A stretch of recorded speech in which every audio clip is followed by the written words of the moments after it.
Hey, what are you doing? You're in the way.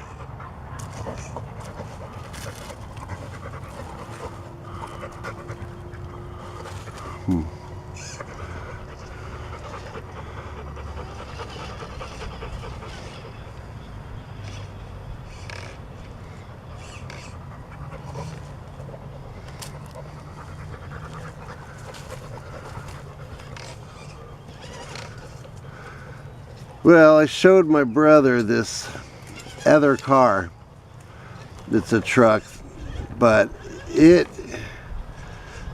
called the Exceed Max Stone 110. And I shit you not, it's the same truck. Only maybe the computer's a little different, but the chassis is the same.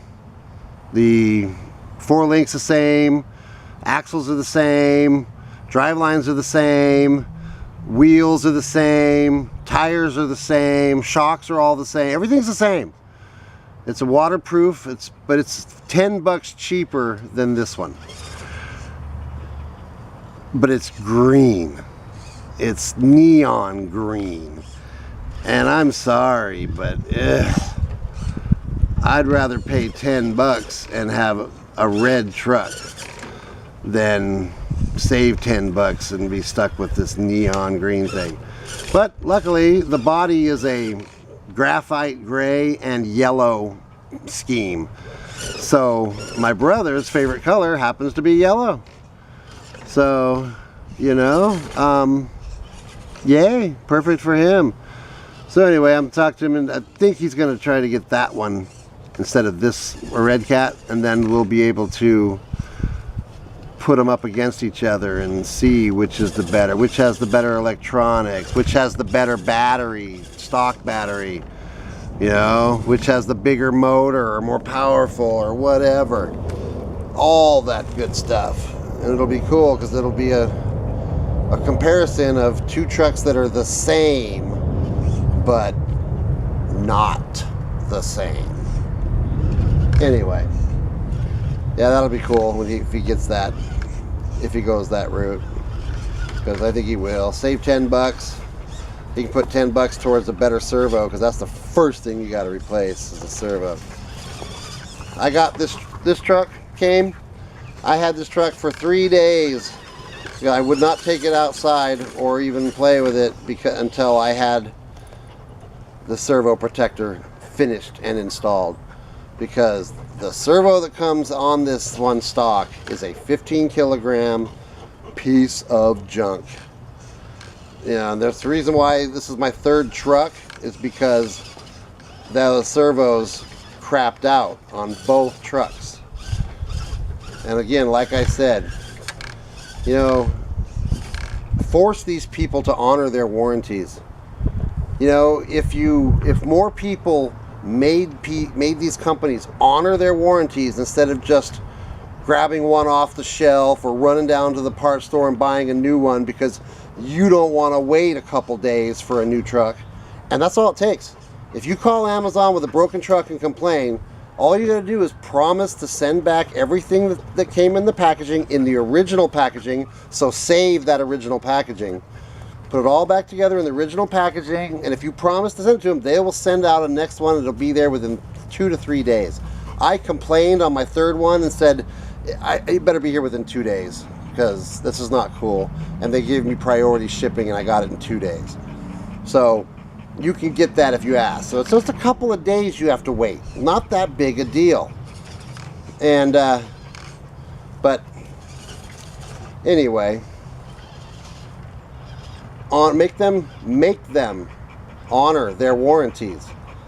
You know, if Red Cat was held to their warranty on that servo by everyone who's ever broke one, they would probably change their servo to a better one.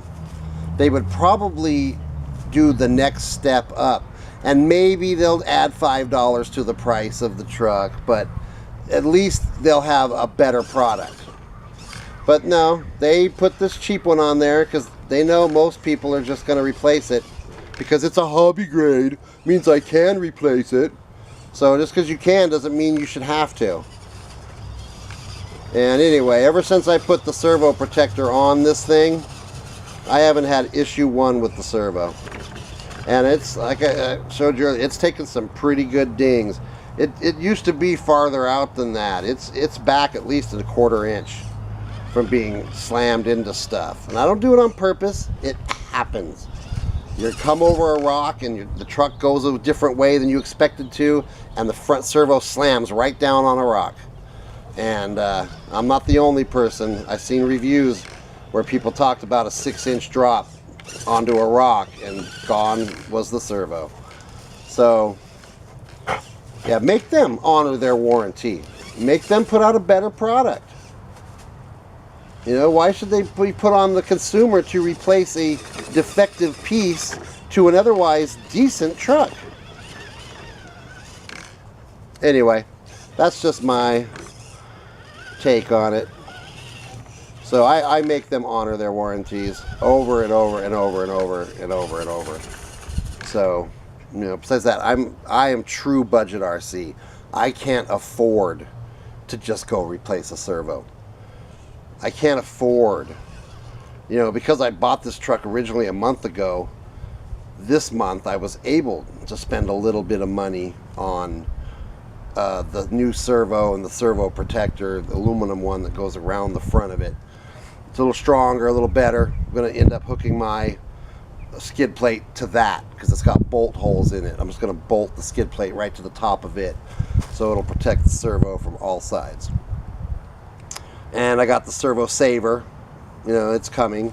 And when I have all those pieces, I'll put it all, do all that modification, and then I'll modify the steering as well.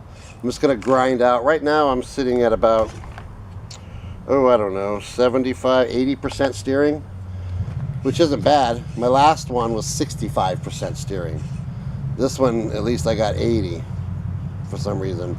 I mean, I know the steering only steers as far as it's going to go, but I set this to when the tire touches, when the stud, when the knuckle hits the screw, that's where I set it to be at. So when you turn it all the way, it just touches, and the servo's not putting any more force on it. That's another thing that's going to break your servo. You want to make sure that you're not overworking your servo.